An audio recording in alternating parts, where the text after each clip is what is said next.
Human Thesaurus is an intersection between a vast lexicon that best describes our human nature. It's my conversation to highlight people like you and me doing what they do best while equating them to their own synonyms. If you want this kind of content, subscribe now. Episodes are released weekly. Hello, dear humanity. Welcome to the second season of Human Thesaurus. I'm your host / heartsick, Wish Ronquillo Peacock. Ray is a hands-on technical leader, systems architect, and full-stack engineer with a background in information technology services and electronics industries. He always has been in a relentless pursuit of technological innovation with technology startups, Fortune 500 enterprises, and public sector clients alike. Solutioning and delivering projects as a chief technology officer, solution architect, and a full stack engineer. Ray is a specialist in delivering technical prototypes and rapidly iterating them to achieve robust production quality and scale. Yes, he is a genius in my mind. He has built projects and teams across both public and private sectors, developing capabilities in sensor technologies, identity, security, cryptography, fintech, big data, media, and more beyond that.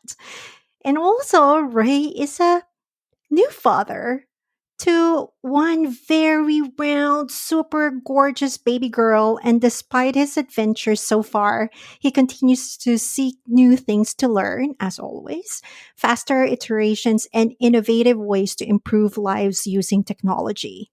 That's his goal. That's his life goal.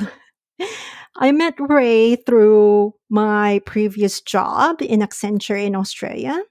I remember the first time I went there just to check them out. It wasn't my first day. It was like a few days before I started. And then I met this baby face looking guy just smiling. And when he was introduced to me by Justin, who I had a conversation with in my first season, he's like, "Hello, friend." And that's what he does to everyone. Like, he makes you feel welcome. From day one, we really just got along. And I remember that job very well because Ray always gives me a lot of laughter. Like, our laughters are just crazy while developing new things, exciting stuff. And I always describe Ray as the perfect AI robot that I've ever had. My synonyms for Ray are brain as a noun, tinkering as a verb, and relentless as an adjective. Within this conversation, you'll further understand why I describe him as such.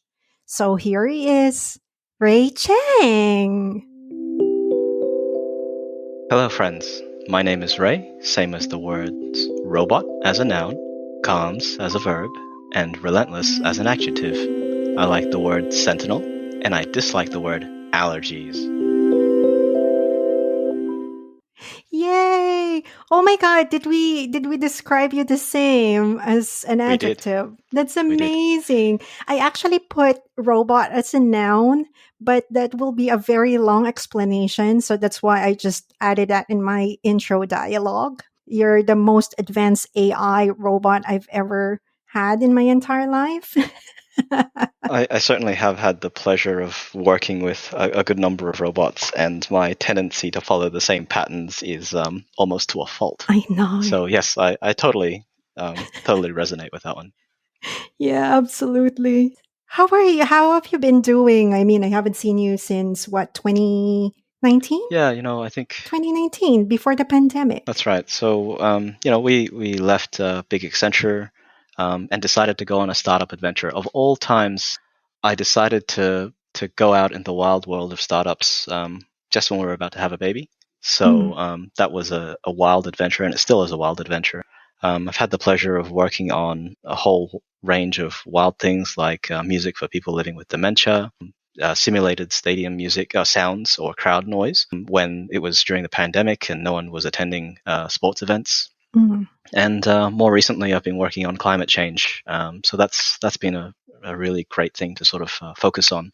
because I guess one of the things we sort of realize is that we don't so much inherit the world from our ancestors so much as we borrow it from our descendants. Yes. And I guess having a child, you sort of realize you got to leave something behind for them. Yes. So yeah, that has been good. Yeah, that's good. That's good. So you've got a lot in your plate, but where do you get all these energy while being perpetually tired? That's what you always, it's like, hello, friend, how are you, Ray? I'm tired. And then yet you're doing a lot of things. So where do you get that energy from?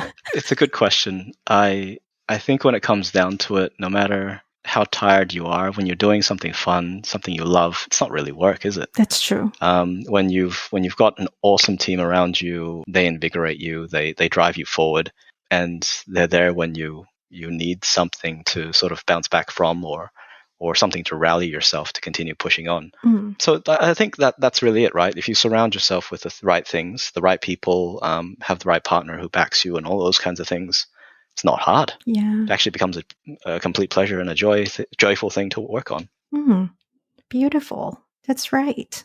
Aside from all of these like perpetual tiredness, I understand that you were experimenting before to find the right kind of system for you to meditate. So how do you balance that now with your meditation? What are your tricks that probably someone listening to us with another restless mind can kind of use? I think it's that's a tough one. It's such a personal and tailored thing, but sometimes it really is just about letting go and going with the flow. Mm, It's often I like just sure things throughout the day will bother you. Things at a small, perhaps minuscule scale might bother you. Something at a massive scale might be troubling you, but sometimes you've just got to let it all go and do it a little bit at a time, right? yeah. And you process those things and you keep moving on and keep moving on, and you develop a rhythm to it. Mm. So yes, perpetually tired, but at the same time, if you develop the right kind of rhythm and also surround yourself with the right elements, that really changes things. Yeah, yes, it does. But who are you? Who is this person? A few years ago, I would not hear you say this letting go thingy because sometimes we need to remind you to let it go, but it's hard for you. But probably, do you think that being a father now kind of changed a little bit the way you think? Absolutely. I think it's put things into perspective. Like before having a daughter, a lot of things I understood conceptually, but I never experienced, and I didn't really get it. Mm, Right? Like I understood why something might happen that way or what might take you down that road, but I didn't really understand the reality of it. It wasn't real to me, and I didn't. Maybe perhaps I just didn't appreciate that. mm. But since then, had to learn a whole lot, which has been good. I guess that puts things into perspective, and that changes a lot.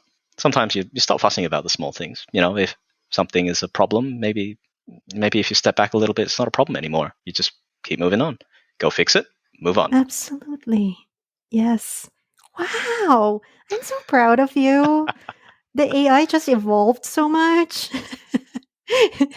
That's really amazing to I hear. think growth is important, right? Like Hmm. making sure you're constantly learning, constantly growing, and you're constantly developing whichever way you can, in whichever way you want to, Mm, is important. So yeah, focusing on that is critical yeah. Wow. through all the sleep deprivation. But yes, absolutely. Ivy really did a lot to you. I could see that. That's beautiful. That's really wonderful. I'm so happy for you for that.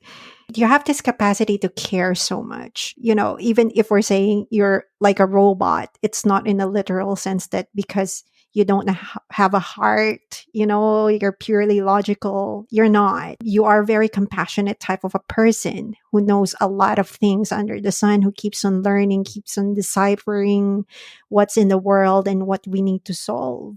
So within all of these things, I mean, this is interesting to me because I understood this before, but since we haven't hung out in a long time, how does Ray's brain work? Oh, that's tough. Everything's kind of connected. It's a system of systems of systems of systems. And you've got to work with that, right? Like Mm, if you understand how something ticks, you can step back from it and understand what goes in, what comes out, and then at another level that feeds into another system and another system and another system, and it becomes a giant nesting doll of systems, mm, and they're all interrelated, they're all networked together, and one idea leads to another. So a lot of what we do in, I guess, innovation related work or innovation related matters really is drawing upon other things that we've seen and cross pollinating them to things that we're applying now. mm. It's all joining the dots together and coming up with new things based on the things that you've seen and ideas that you might have. So how does it all work? I wish I knew, because then I could try and replicate it. But I'm still working on that one. Cloning hasn't worked out just yet. We've taken the biological route. She is currently very ramen hungry. Not sure how that one's going to pan out just yet. Right, right. Can you tell me a little bit more about getting involved with climate change? I really love what you do, and you're working now with our former colleagues as well. What is it about? Sure. So we're designing a system to help people better design carbon projects and better execute carbon projects. It's primarily in the agriculture sector, so effectively helping farmers better gain credit for the carbon that they're sequestering on their farms, and Hmm. through that they can generate offsets, which feeds into the carbon market. That's taking off fairly recently. Yeah. So there's a lot of really exciting stuff happening in that space, but what a lot of people aren't realizing is the importance of integrity in the carbon credits that are being generated. Yes. Without integrity, well, you've got nothing, True. because carbon's a really interesting commodity in that when you grow it, well, when you sequester it, I should say, it stays on the farm, but is effectively traded digitally. Mm. So unless you've got the right evidence of it being a real thing, it doesn't exist. So that's something that the market's slowly coming to grips with. How do you make it exist? Well, we have to make sure there's an appropriate audit trail. You do audits. You make sure you go and take the right samples to prove that it's actually there, and then you leverage a whole lot of other information like satellite data, like a whole lot of mathematics, modeling, everything else to make sure that it's all coherent, and that the checks and balances are in place. Mm. Beyond that, a whole lot of audit and a whole lot of math. Right. But how far have we come from having this concept now to sequester the carbon footprint and all of these things? And how far do we still need to go? That's complicated, I think. Around the world, I would say probably Australia is very far ahead in terms of having a regulated system for carbon. Mm. More internationally, there are voluntary markets, but the world's still sort of coming to grips with that. I mean, I know New Zealand has a system, and the Europeans are starting to look at it. Yeah. Sooner or later, all these markets need to join up, Yes. and then we'll start having international trade of offsets. It's all new and emerging, but very, very exciting. Yes. So where does carbon count place themselves in this world right now? Is it a struggle to put it out there, or does Australia really grasp the concept already, or how is it right now? What's the status? Yeah, it's interesting. One of the key factors for success of any startup is timing. Mm. I would say, if anything, we've realized we're probably a bit early to market in that we've built a more comprehensive system that helps with sort of the end-to-end process. And then we're effectively running around teaching the market Yeah. about these things so that they can understand the need for it. That being said, it's actually hugely exciting. It's lovely seeing all the interest and the uptake, Yes. and we're definitely seeing that the beginning of that takeoff. So it's very super exciting. It is indeed. I'm very proud of you being at the forefront of this and really believing in it. I think it's really important. You always talk about, when we were working together, you always talk about building something, and that's all you wanted to do. I'm happy where you are. And apart from this, you've mentioned a lot working with music and working with dementia, putting them together. Can you give me more information about that? Because that is also another exciting thing. Sure. So in that particular space, or at least for people living with dementia, one of the interesting effects is that when people living with dementia hear certain music that they've experienced in their past lives, or in their history, or that music that's important to them, Mhm. that music tends to light up all areas of the brain, and it can effectively reinvigorate who they are. And for those who haven't seen the effect and know someone living with dementia, it's certainly worth trying. So building a system to help them select that music Mhm. and basically make that music available through to them is hugely valuable, because there's nothing quite like seeing potentially lost loved ones come back to life. Wow. Where are you at this stage for that one? Is it a platform? Is it what product is it? We've actually parted ways since then, and the founder Nick Johnson has pushed forward and forged forward on that one. So I'm really proud to see where he's gotten to. Hmm. That's fantastic. Do you think that Ivy, your daughter, changed your view of the world? Absolutely, I think it's made me realize that we need to have a world for those that come after, much more in a realistic and tangible way than in the past. Mm. It's filled me with lots of concerns, but certainly a lot of hope for what's to come as well. So if we can set up the right things, hopefully someday she'll do interesting things too. Oh, by golly, you've grown, man. Oh, the daddyhood evolved something in you. Yeah, or the excessive sleep deprivation. I can't tell which. But you're always sleep deprived. What's new about that? This is very true. Yeah, I think having kids takes that to potentially another level, but yeah, that has been interesting. I think the teams that I work with have been incredibly accommodating for these kinds of things, and she actually knows the team and some of their names and can say their names now. So that's been Oh, pretty amusing. Yeah, fun rides, to say the very least. yeah, indeed.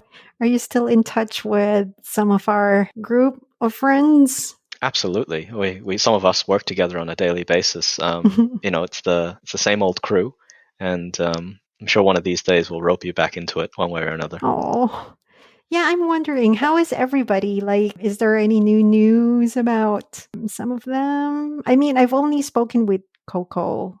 Who else? And also, of course, Louise, John, and Rubes. I think they've been really good. Everyone's kind of forging forward in their own ways, right? Sing bought a place. Wow. Rubes has a partner in Perth. Who? There's all sorts of growth in all sorts of fun areas. Everyone's kind of really enjoying the ride of startups and all the ups and downs.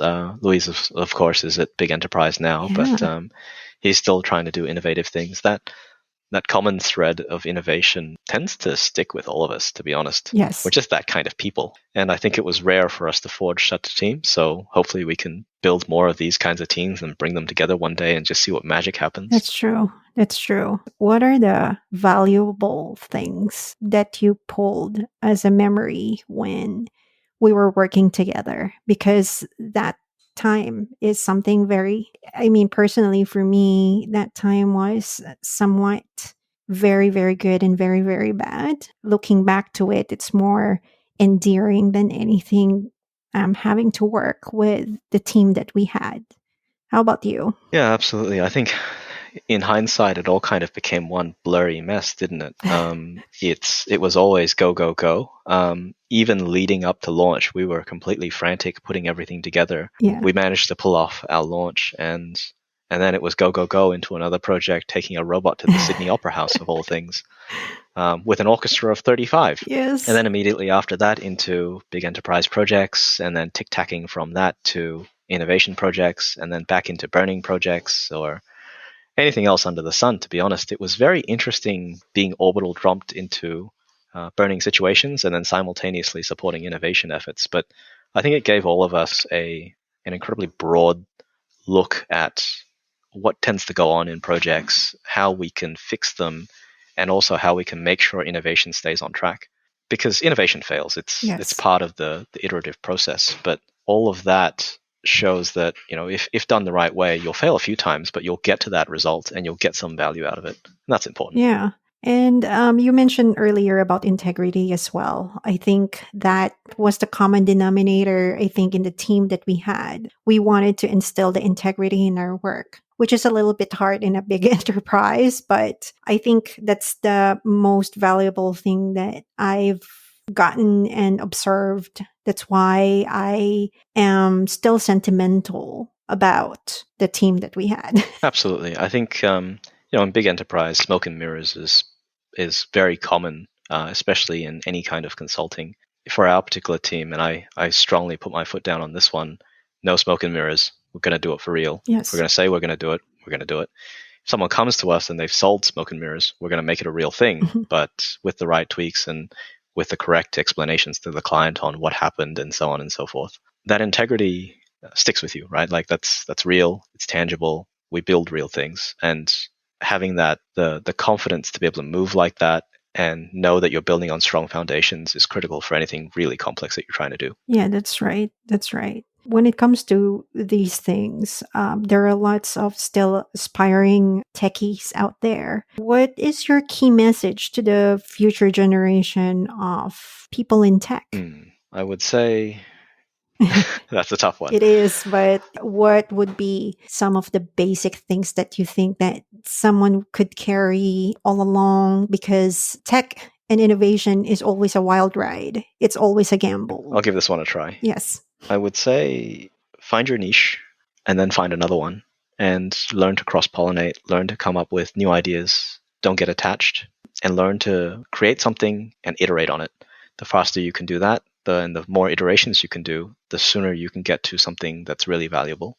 In tech, which is incredibly fast moving in all regards, the sooner you can test your ideas and continue to improve on them, the sooner you might land on something that's genuinely amazing. Right. What should we be afraid about the future? I think there's a lot of bright things in the future, but on things to worry about, climate change is definitely one of them. Mm. We're seeing significant changes in climate around the world. We're seeing devastating losses of people's livelihoods Yeah. in some places. Yes. That's a point of concern, but there's also a lot of hope in that we can potentially fix that in time. That's why I'm working on it at the very least. Mm. So that's certainly something that is top of mind, at least for me. So what should we be excited about the future? I think there's so much to be excited about. Tell me Where everything. we, I guess we as people are always working on something new, something exciting. There's a lot of work going on in the energy sector. There's someone cooking something up in their own garage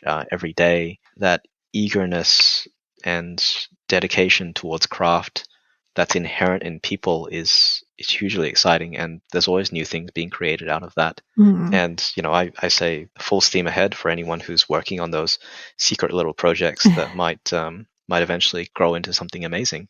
As for specifically what, to be honest, I can't name it. It's always those things that suddenly turn up, and you sort of wonder, well, why wasn't there that all along? Right? It's people solving real problems Mm. and adding real value. That's the exciting stuff, really. Yeah. So how far are we with quantum computing though? Oh, there's a lot of people working on it, I would say, but as a mainstream solution, probably quite a whiles away, to say the very least. Mm. Only because it has various cooling requirements and a whole lot of technical detail to it before it's available to the common user, and even then, it might only be more suitable for a certain set of problems. Yeah. I would say we're pretty stuck with the kind of computing that we have today. Get comfortable, but there's more than enough flexibility in what we have today to do some really interesting things. That's right. Would quantum computing affect environmentally our entire ecosystem? Is it like a crypto type of a thing or? I would say that, quantum has the potential to completely change cryptography specifically, Mhm. but that's typically used in very different ways compared to climate. It might be useful in certain areas of simulation where they're trying to come up with more efficient solvers and the like. For example, climate simulation. Although I'm not specifically in that space, so very happy to be wrong there. Wait, you made me think. You made me really think. So this is the thing. Every time we hang out, you always make me think. Since I need to prove that you're the most advanced AI, I'm going to ask something very random. Let me think of something very random. Go for it. What is the best animal that you can ever think of and why? Computing, computing, computing. I'm going to have to go with narwhal. Oh. And the reason for it is purely because my daughter has been singing that song and doing the dance for it. It's a narwhal song from what's that? What's that? I don't even know where it's from. The name of that cartoon thingy? The one who sang Badger Badger too? It's the same? Is it the same? I have no idea, but she certainly knows the song and asks for it fairly often. They're the Jedis of the sea now. Yeah. I used to know that entire lyrics before. There you go. I've just linked it to you. Oh, here. Let me check that right now. Oh, it's a different one. It's a kid's version. No, it's the same. Yeah, I know this one. I know this one. Yeah, same guys who did the Badger Badger Very song. much. In closing, what's the word or phrase that you can impart to our listeners and why? I would say keep at your passions. There's so many things that you could potentially do in life, in the world, all that sort of stuff. But finding the right thing for you and driving that along is valuable and important. Mm. The only way you can really relentlessly work at something is if it really means something to you. So don't let that one go. Ooh, I love that. That's fantastic. Thank you so much. Thank you for hanging out with me. I really enjoy our talk as usual. I hope I could visit you soon and meet Ivy because I haven't met her yet. Yeah. And we can have a lot of food trips once again. Or we're still going to pursue a Taiwan group trip reunion or something. That sounds fantastic. I think that's still on my mind. Just be warned that if you come over here, you'll probably be eating ramen because Ivy demands it. That or barbecue duck.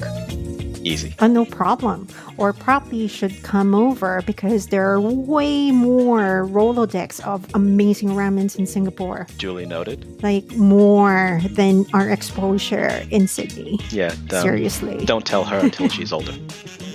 Okay, I'm gonna tell her that. Actually, I'm gonna go against you. Like, you can stay with me. We're just gonna eat ramen the entire time. She would be there in an instant. She's not afraid of other people, new people, so long as you've got food.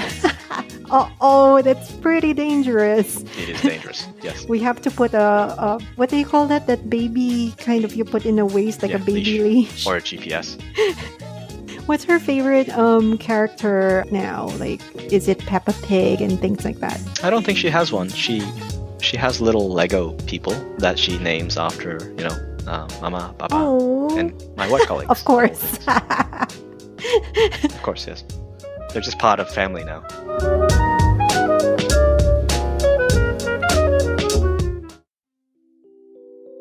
From this episode, one of the most important words about life is integrity.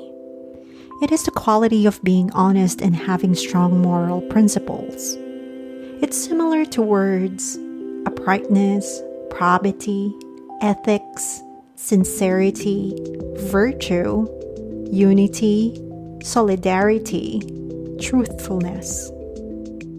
Michelle Obama, the former First Lady of the United States, quoted, "We learned about honesty and integrity, that the truth matters, that you don't take shortcuts or play by your own set of rules, and success doesn't count unless you earn it fair and square."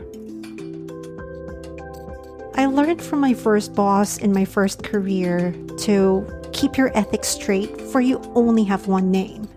It was mind-blowing for me. That shook my world. And I really took that to every single step that I took in my career and in my personal life. I will never ever compromise on my integrity. Yes, we're only humans. We can't be perfect. We can't be truthful all the time. But you have to strive to be responsible to every single action that you take. The choices that you make will affect yourself and everybody else. A single second of a mistake can change everything. So you have to be very mindful and make sure that you're going towards the right way.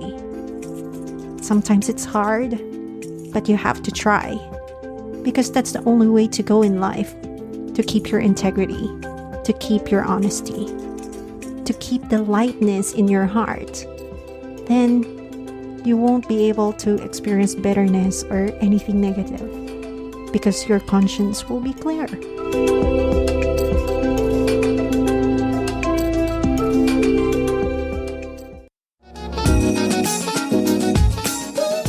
I hope you love eavesdropping here. You should start thinking about your synonyms. What are they? Perhaps you can share them with me through emailing your audio or a message about you, even via my social media.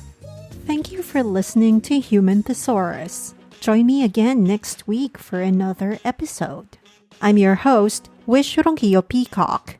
Have a fantastic day and thanks for listening.